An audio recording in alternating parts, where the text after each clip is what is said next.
Are you listening to yourself, or just your mind's replay? Have you ever truly listened?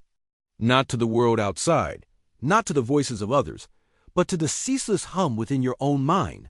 That constant stream of narratives, judgments, fears, and desires. It's always there, a silent companion to every waking moment.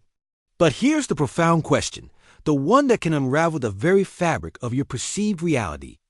When you're thinking, are you actually listening? Or are you merely caught in the echo chamber of your own mind's replay? For many of us, the mind is a relentless projector, constantly replaying old tapes, old wounds, old anxieties. It's a loop, a familiar melody that, while comforting in its predictability, often keeps us tethered to the past or anxiously anticipating a future that may never arrive. We believe we are the thinkers, the architects of these thoughts. Yet often, we are merely the audience, passively absorbing a script written long ago. This echo chamber, though seemingly a part of us, can become a prison, a subtle cage built from the very material of our consciousness.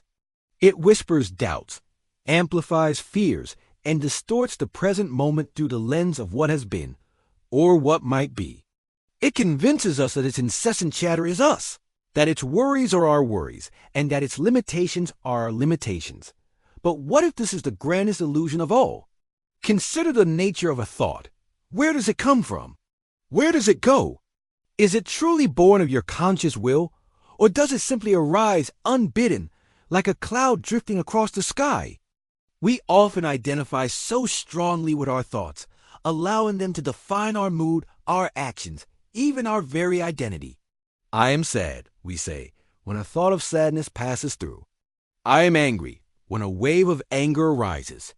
But are you the wave, or are you the ocean upon which the wave appears?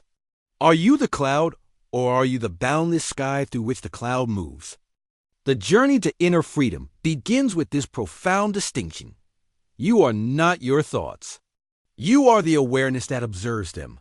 This is not a dismissal of thought, for thought is a powerful tool, a magnificent instrument of creation and understanding. But like any instrument, it can be played out of tune or allowed to play itself, creating dissonance rather than harmony. The echo chamber thrives on identification. It thrives on your belief that its voice is the only voice, that its narrative is the only truth. To step out of this echo chamber is to reclaim your sovereignty, to become the listener rather than the echo. How do we begin to listen differently?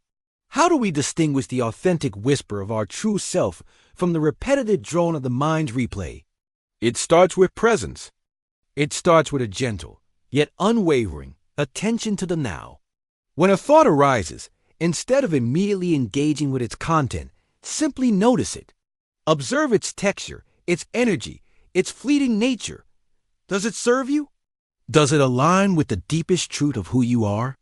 Or is it merely a reverberation from a past experience, a fear projected onto the future? This practice of mindful observation is not about suppressing thoughts, for what you resist persists. It is about disidentification.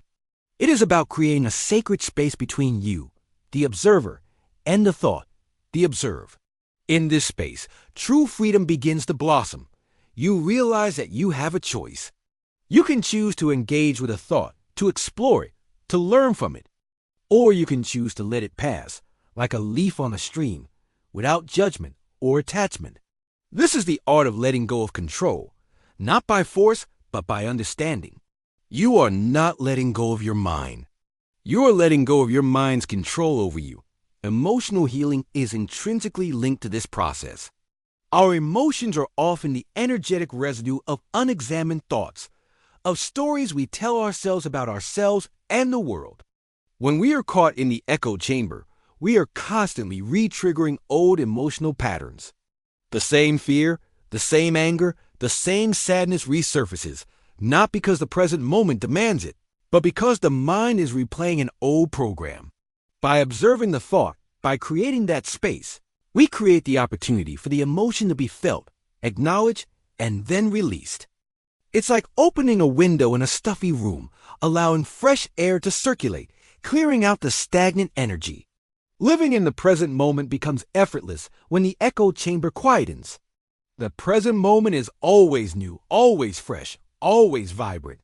It is the only place where life truly happens.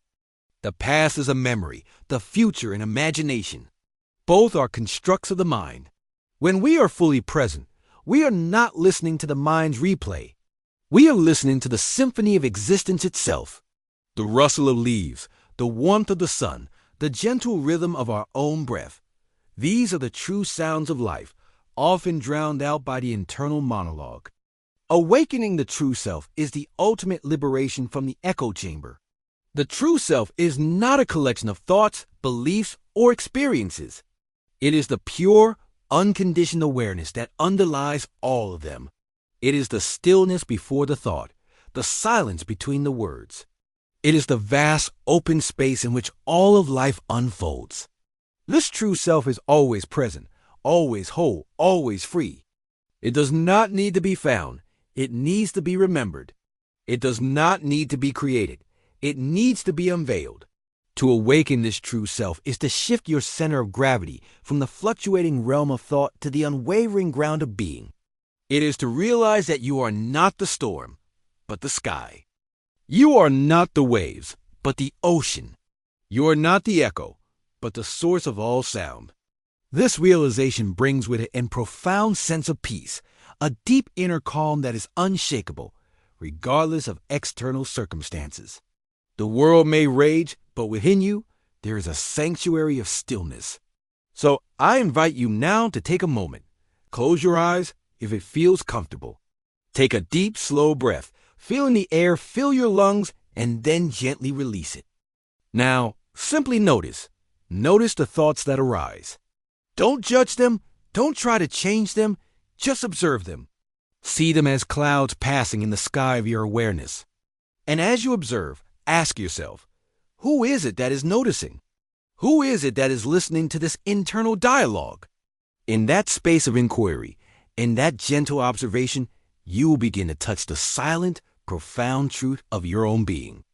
You will begin to hear the authentic whisper of your soul, a voice far more profound and liberating than any echo. Remember this, the mind is a wonderful servant, but a terrible master. Reclaim your mastery, step out of the echo chamber, and listen, truly listen, to the silence that holds all wisdom. May your journey inward be one of profound discovery and boundless freedom. Until next time, listen deeply. Listen to the silence. Listen to the truth of who you are.